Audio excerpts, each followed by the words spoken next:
Hi friends, my name is Katie. Welcome to my channel, Life Between Words. I am here today to film a 2017 Bookish Resolutions video. I am really late to this party, but I have the excuse that January was exceptionally busy for me, mostly because I gave birth to my son, Wilder Lane. My little boy, Wilder, is sleeping right now and downstairs with my husband, who is going to hold him off if he decides he needs to eat, which he probably will because he eats pretty much constantly, and that's a little exhausting, but a story for another day. So let's talk about my bookish resolutions. There are things about starting a booktube channel that added a lot of pressure to my reading life, and I think that might be one of the reasons why I wasn't as pleased with my reading year last year as I have been in the past. There are parts of my reading life that I let go of when I got into the booktube world that I'd like to recapture.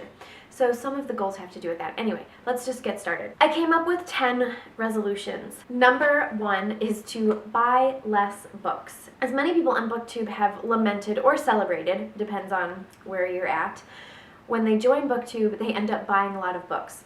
And that was definitely me. Now, granted, a lot of the books that I bought were discounted, Book Outlet or Amazon Marketplace, where you get books for a couple dollars, or the used bookstore, so I didn't spend a ton of money, but my collection of books grew enormously, and I feel really overwhelmed by the amount of books on my shelf that I haven't read. So what that means to me, buying less books does not mean that I'm not going to buy any books. It just means that I'm going to be more selective about the books that I do buy, buying books that I'm really excited about owning, rather than just seeing a book and being like, oh, I've seen that book, I think I'll buy it. Number 2, along with buying less books, I also want to put a dent in the books that I own, so I would really like to read my own books.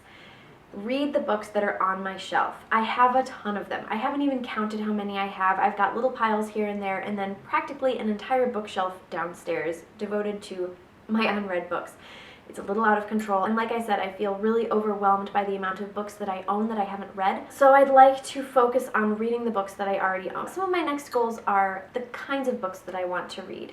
Not necessarily a specific TBR, but just genres that I'd like to read more of. In the past, I have read a lot of nonfiction. Well, maybe not a lot, but I've read more nonfiction than I read in 2016, and I really miss reading nonfiction. My nonfiction reading has typically been pretty narrative. That's the kind of nonfiction that I like. It's really easy for fiction readers to read narrative nonfiction because it's kind of like reading a fiction book. It's just fascinating and true. That doesn't mean I don't want to branch out, because I'd like to start reading some more historical nonfiction, like history books. I've got a few on my shelf that I'd really like to read that are probably still fascinating and may even be narrative, but I haven't given them a shot. So that's something that I'd like to get back into, is reading more nonfiction. Number 4 is to read more classics. I love classics, but I tend to read the same classics over and over and over again. And also, in 2016, I hardly read any classics, and I'd really like that to change. I'd also like to branch out and read more classics and different classics than I have in the past. Things like Middlemarch, for example, or I also have North and South by Elizabeth Gaskell. I've got a number of classic books on my shelf that I haven't read, partly because I'm intimidated, like with Anna Karenina, totally intimidated by that one. But I just need to do it because I know once I get into them, I will love them. It's just a matter of reading them. It could be partly because classics tend to be longer, and they also tend to be more dense. The language tends to be more dense. And since starting BookTube, you try to get as many books in a month as you can, and I kind of want to let go of that a little bit and just enjoy the books that I can read. So yes, more classics in my life, please. Number 5 is my Goodreads goal, which is 40 books. I took that number down from last year. I think my goal last year was 60 books. This year it's 40, and the reason is because I am adjusting to life as a mother with 2 kids, and I just don't know how that's going to affect my reading life and if I'm going to be able to read as much as I did last year, even though in 2016 I went well over my goal of 60 books. I think I read like 70 or 73 or something. But I just don't know if that's going to happen this year because I have 2 kids and one of them is an infant, and infants are a lot of work. 40 books seems like a goal that I can accomplish, hopefully. But even if I don't reach it, it's not a big deal. I'm trying to let go of that Goodreads challenge a little bit and just let myself enjoy the books. My overarching 2017 resolution is to enjoy reading, to recapture the joy of reading. Along with that, number 6 is to read by mood. I am not going to do as many TBR videos as I did in 2016 because I really want to read what I'm in the mood for and pick books off the shelf based on what looks good to me at the moment and less about what I feel like I need to read that month. In 2016, I got really caught up in trying to get certain books read or even like get books out of the way. And this year, I just want to read what I want to read. So that is what that means. Number 7 is that I want to read more variety. I want to read more genres. I want to read more categories. I want to read more adult fiction, more literary fiction. I still want to read YA.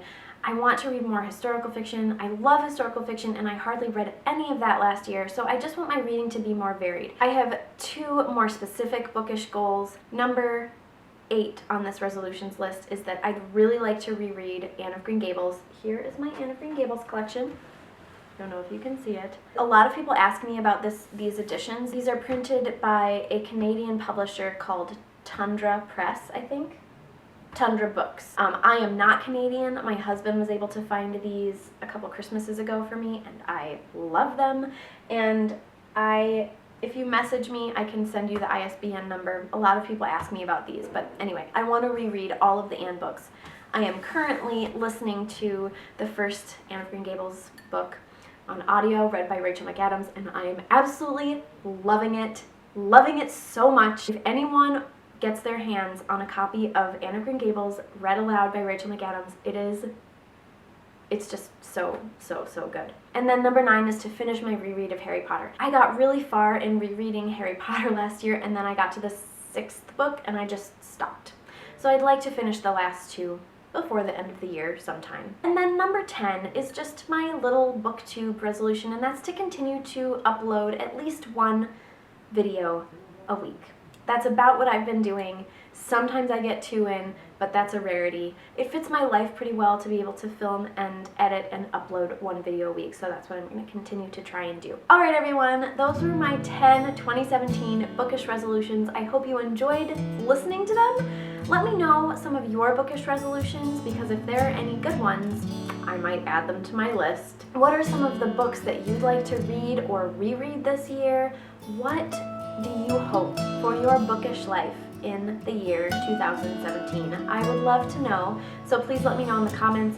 And remember to like and subscribe if you enjoyed this video, and I will talk to you guys later. And right now I'm going to finish my tea and probably feed my son because he's an eating machine. When I hear Fox coughing, please don't wake up Fox.